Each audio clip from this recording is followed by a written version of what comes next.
ان کے لیے ایک وظیفہ بتاتا ہوں.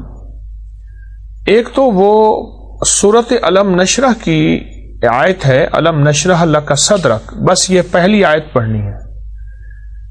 اس کو بہت زیادہ پڑھنی ہے. سانس کے مسئلے کے لیے سورۃ علم نشرح کی پہلی آیت بہت ہی زیادہ مؤثر ہے. اور ہر نماز کے بعد 11 بار سورۃ علم نشرح پڑھیں اور سارا دن سورۃ علم نشرح کی پہلی آیت پڑھیں. دوسری گزارش ہے آپ کی خدمت میں، ایک دوا بتاتا ہوں، بہت زیادہ فائدہ مند ہے.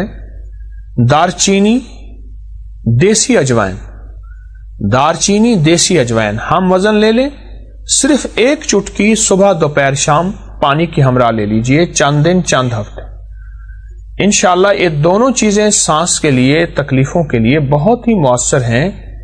ایک چیز اور ہے، سانس کا مسئلہ اگر کسی کو ہے، اگر سوتے ہوئے ناک میں زیتون کا تیل لگاتا ہے، زیتون کا تیل واحد چیز ہے جو خراٹوں کا علاج ہے، کرونا کا علاج ہے، الرجی کا علاج ہے، چھینکوں کا علاج ہے، سانس کی تکلیف اس کا علاج ہے، الرجی کا علاج ہے.